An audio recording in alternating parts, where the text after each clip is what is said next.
سورہ آل عمران کی آیت نمبر 27 میں اللہ تعالیٰ فرماتا ہے، جاندار میں سے بے جان کو نکالتا ہے اور وہ بے جان میں سے جاندار کو نکالتا ہے۔ پہلے ہم اس چیز کا جائزہ لیتے ہیں کہ بائیولوجی آیت کے اس حصے مطلب جاندار سے بے جان کو نکالنے کے بارے میں کیا کہتی ہے۔ سائنس کے مطابق ہر سیکنڈ میں انسان کے جسم کے 10 لاکھ یعنی 1 ملین سیلز کی ڈیتھ ہو جاتی ہے، جن کو جسم میں موجود دوسرے سیلز اپنا شکار بنا لیتے ہیں یا ختم کر دیتے ہیں۔ انسان کے جسم سے ڈیڈ سیلز کی صفائی نہایت ضروری ہے، ورنہ یہ جسم کے باقی ٹیشوز کو نقصان پہنچاتے ہیں۔ ڈاکٹر ڈیرن بیکر جو کہ میو کلینک کالج آف میڈیسن مینوسیٹا کے ریسرچر ہیں، ان کے مطابق جسم کے وہ سیلز جو کبھی جسم کے مختلف نظام چلانے میں اہم کردار ادا کرتے تھے، ایک خاص وقت کے بعد ٹوٹ پھوٹ کا شکار ہو جاتے ہیں۔ یہ سیلز بعد میں کینسر کا موجب بن سکتے ہیں، جس سے بچنے کے لیے انسان کا اندرونی نظام ان سیلز کو ٹرن آف کر دیتا ہے، یعنی کہ ان کی کارکردگی روک دیتا ہے۔ ٹرن آف ہونے کے بعد یہ سیلز دو میں سے کوئی ایک راستہ چنتے ہیں، یا تو یہ سیلز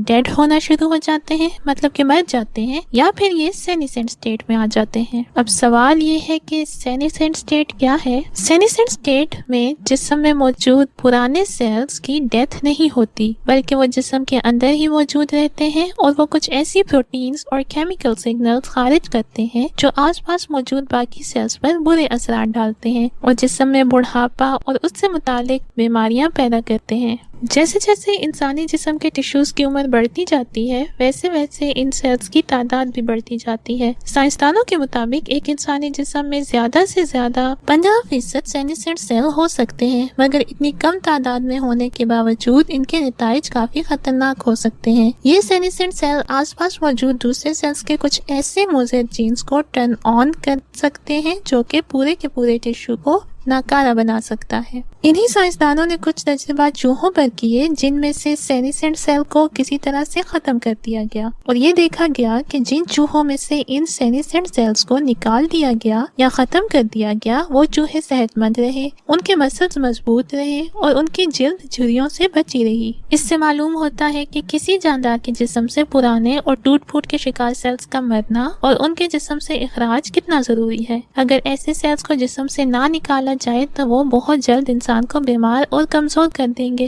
اب سوال یہ آتا ہے کہ پرانے اور ٹوٹ پھوٹ کے شکار سیلز میں ڈیتھ ہوتی کیسے ہے اور ان کا جسم سے اخراج کیسے ہوتا ہے؟ انسانی جسم میں سیلز کی ڈیتھ کی 3 بڑی وجوہات ہیں: normal physiological state, microbial infection, stress. ان میں سے نارمل فزیولوجیکل سٹیٹ کو پروگرامڈ سیل ڈیتھ یا اپوپٹوسس بھی کہا جاتا ہے، جو کہ ایک قدرتی اور صحت مند عمل ہے۔ جانداروں کے جسم میں قدرتی طور پہ یہ نظام ہوتا ہے کہ سیلز ایک خاص عرصے تک جسم میں اپنا کام کرتے رہتے ہیں، اور جب ان کے جسم میں ضرورت باقی نہیں رہتی تو ان کی ڈیتھ ہو جاتی ہے۔ یہ اپوپٹوٹک سیلز اپنی ڈیتھ کے وقت 2 قسم کے سگنلز کو سیکریٹ کرتے ہیں یا خارج کرتے ہیں، جن کا نام فائنڈ می اور ایٹ می رکھا گیا ہے۔ ان سگنلز کی مدد سے جسم میں موجود میکروفیجز، جو کہ ایک خاص قسم کے سفید خلیات ہوتے ہیں، ان ڈیڈ سیلز کو پہچان لیتے ہیں اور اپنے اندر جذب کر لیتے ہیں، یا دوسرے لفظوں میں ڈیڈ سیلز کو اپنی خوراک بنا لیتے ہیں۔ پھر یہ میکروفیجز ان ڈیڈ سیلز کو اپنے اندر تحلیل کر کے ان سے خارج شدہ amino acid, sugar,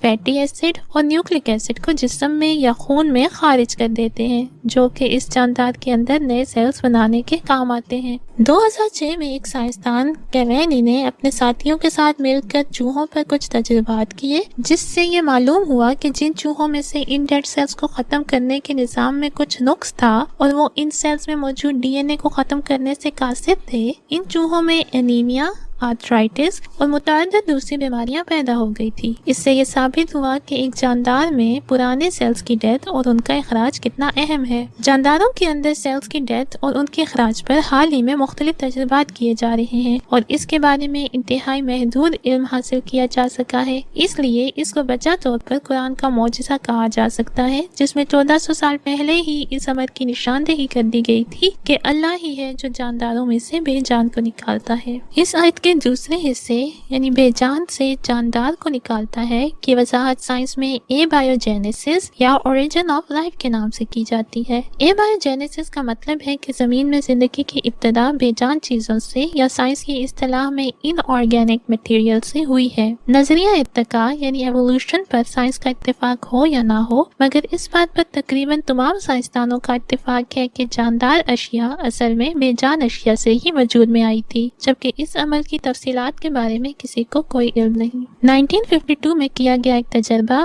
millers experiment کے نام سے مشہور ہے، جس میں یونیورسٹی آف شکاگو کے ایک سائنٹسٹ اسٹینلی ملر نے بے جان اشیاء جیسے کہ پانی، میتھین، امونیا اور ہائیڈروجن کا آپس میں ری ایکشن کروا کر امینو ایسڈز جو کہ پروٹین کا ایک بنیادی جز ہے بنایا تھا، جو کہ صرف جانداروں میں ہی پائے جاتے ہیں۔ یہ تجربہ یہ بات ثابت کرتا تھا کہ زندگی بے جان اشیاء کے باہمی ری ایکشن سے ہی وجود میں آئی ہے۔ ملر کے بعد 1961 میں جان اورو نے متعدد تجربات کیے اور یہ بات ثابت کی کہ ڈی این اے اور آر این اے جو کہ کسی بھی جاندار کا لازمی بنیادی جز سمجھا جاتا ہے، ان کو بھی بے جان اشیاء سے بنایا جا سکتا ہے۔ اس معاملے میں سائنسدانوں کی طویل بحث ہے کہ زمین کے ابتدائی دور میں کون کون سی گیسز زیادہ مقدار میں پائی جاتی تھی، سورج سے پہنچنے والی ریڈیشنز کی مدد سے کون سے ری ایکشنز ہو سکتے تھے جن سے امینو ایسڈ یا آر این اے وجود میں آیا۔ کچھ سائنسدانوں کا یہ بھی کہنا ہے کہ اے بایوجینیسس کا پروسیس ایک ہی دفعہ نہیں ہوا، بلکہ زمین میں ایسے بہت سے ری ایکشنز ہوتے رہے ہیں جن کی وجہ سے بے جان اشیاء ان آرگینک میٹر سے جاندار اشیاء یعنی آرگینک میٹر وجود میں آتے رہے ہیں، مگر ان سب میں سے ارتقائی مراحل یعنی کہ ایوولوشن کا وہی مقابلہ کر سکے جن میں فاسفورس تھا۔ اسی وجہ سے آج کے موجود تمام جانداروں میں ڈی این اے یا آر این اے پایا جاتا ہے، جس کا ایک اہم جز فاسفورس ہے۔ اس کے علاوہ سائنس میں ایک مشہور کانسیپٹ ہے جسے پینسپرمیا کہا جاتا ہے۔ اس کے مطابق کائنات میں جگہ جگہ زندگی یا بیکٹیریا موجود ہے اور شہاب ثاقب یا مختلف ستاروں کے ذریعے زمین تک پہنچے، مگر پینسپرمیا کے کانسیپٹ میں اس بات پر کوئی خاص بحث نہیں کہ کائنات میں یہ زندگی یا جاندار کیسے وجود میں آئے۔ اس لیے اگر پینسپرمیا کے ہائپوتھیسس کو ٹھیک بھی مان لیا جائے تو بھی وہ اس آیت کے مخالف نہیں جاتا کہ وہی ہے جو بے جان سے جاندار کو نکالتا ہے۔